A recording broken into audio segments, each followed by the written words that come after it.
राम नाम आधार जिन्हें जो जल में राह बनाते हैं, जिन पर कृपा राम करें वो पत्थर भी तिर जाते हैं। ये बात अक्षरशः सही है। और जब हम श्री हनुमान के जीवन का, उनकी शक्तियों के आधार का वर्णन या विश्लेषण करने की कोशिश करते हैं तो हमें प्राप्त होता है या ज्ञात होता है कि केवल श्री राम नाम का सुमिरन ही श्री हनुमान जी के जीवन और शक्ति का आधार है। पुराणों में वर्णित श्री हनुमान के शक्ति के वर्णन और उनके स्वयं शिव के 11वें रुद्र अवतार होने की जो विवेचना की जाती है, उन सब की प्रासंगिकता और उन सब का आधार भी श्री राम के चरणों में या प्रभु के चरणों में श्री हनुमान की जो संलग्नता है, जो निष्ठा है, वो उन सब गुणों के लिए जिम्मेदार है जिनसे श्री हनुमान को एक बृहत्तम शक्ति मिलती है। और इस शक्ति का प्रयोग केवल वो लोक कल्याण और धर्म की स्थापना के लिए करते आए हैं। जैसा कहा गया है कि जिंदगी में या जीवन में मनुष्य जितने अवदान चढ़ता है, तय करता है, उसके लिए उसे कर्मों का एक आधार चाहिए होता है। और ये सत्कर्मों का आधार ही मनुष्य को इस स्थिति पर ला सकता है कि वो मनुष्य से महात्मा बन सकता है। निश्चित तौर पर श्री हनुमान जी के जीवन में तप की जो प्रधानता है वो उन्हें श्री हनुमान वास्तविक अर्थों में बनाती है। श्री राम के जीवन से श्री हनुमान की निष्ठा का जो जुड़ाव है, वो जुड़ाव श्री हनुमान को श्री राममय होने के लिए प्रेरित करता है। और यही प्रेरणा उनके जितेंद्रिय होने का प्रमाण है। जैसा हम कहते हैं, जितेंद्रिय होना या इंद्रियों को जीत लेना योग की एक पराकाष्ठा है और विरले ही योगी इस धातव्य को प्राप्त करके ईश्वर में संलग्न हो एक बड़ी कल्याण की योजनाओं को प्रतिपादित करते हैं। मनुष्य के स्वयं की इंद्रियों को जीत लेने की जो स्थिति है, वो निश्चित तौर पर उसके ईश्वरत्व को प्राप्त कर लेने का प्रत्यक्ष प्रमाण है। लेकिन कतिपय अहंकारवश और अहंकार के प्रदर्शन के तले इन शक्तियों के प्रदर्शन भर में जुट जाना मनुष्य को निम्नता की स्थिति में ला देता है। श्री हनुमान जी के चरित्र में जो गुण हैं और उनका जो जितेंद्रिय होने का भाव है, वो उन्हें अति विनम्र, अति निष्ठा से युक्त, अति शक्तिशाली, बुद्धिबल, कौशल और ऐसे गुणों से भरता है जो मानव कल्याण का आधार है। स्वयं श्री राम ने अपने मर्यादित जीवन में श्री हनुमान की मर्यादा और उनकी अपनी इंद्रियों पर नियंत्रण पा लेने की स्थिति की कई बार सराहना की है।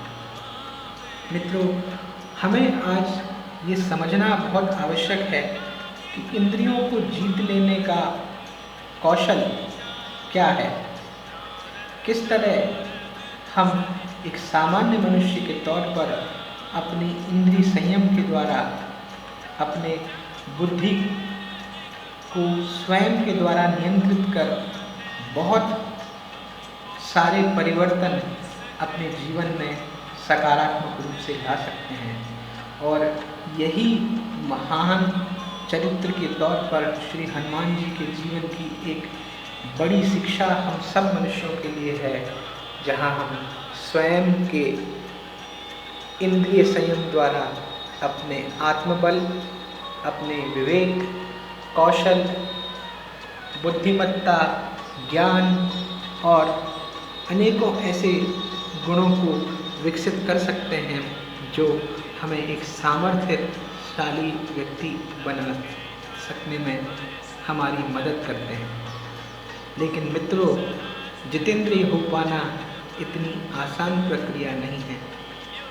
ये निरंतर तप के माध्यम से ही हासिल किया जा सकता है। और कहते हैं, जा पर कृपा राम की होई, वा पर कृपा करे ही सब कोई।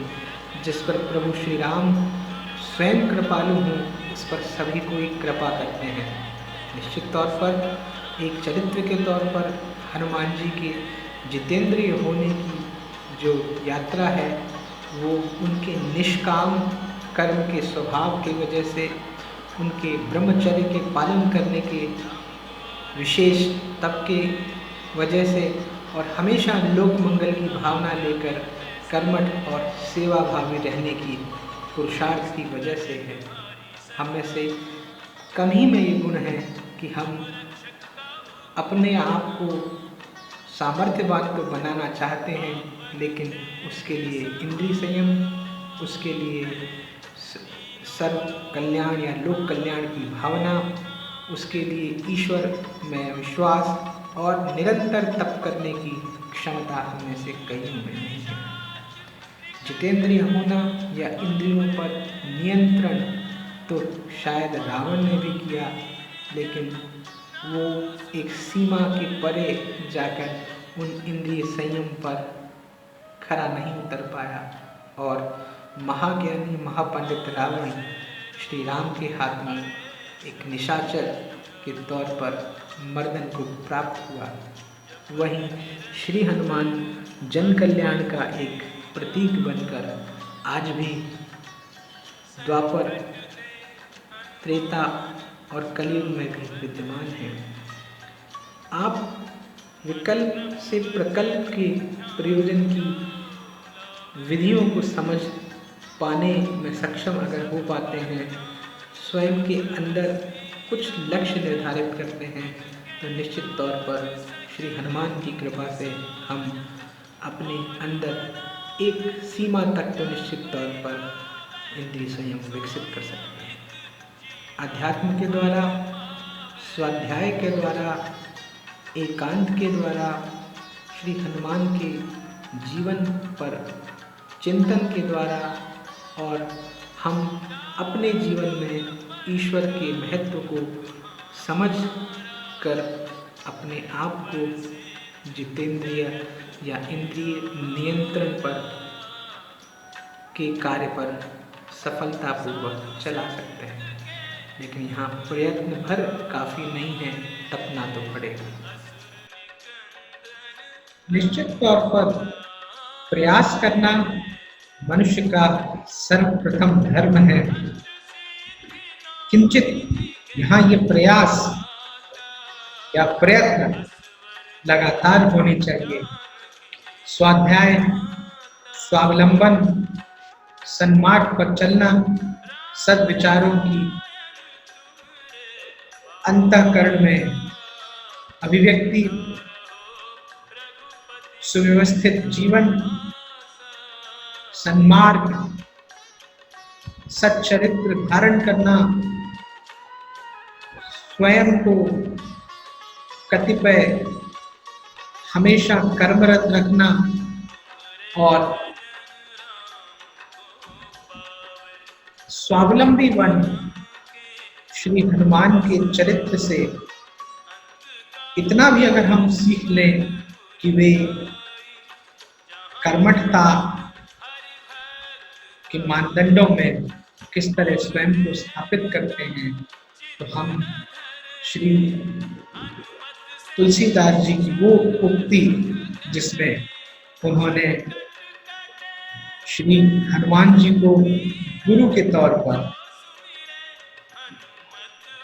अभिव्यक्त कर अपने मन के द्वार पर उनको बिठा अपने अंदर के अंधकार को दूर करने जो व्यंजना हनुमान चालीसा के माध्यम से की है, वो सार्थक हो पाएगी। मित्रों, हनुमान चरित्र में श्री हनुमान की शक्ति का आधार निश्चित तौर पर उनके इष्ट श्री राम हैं। आज के युग में किसी भी मनुष्य के लिए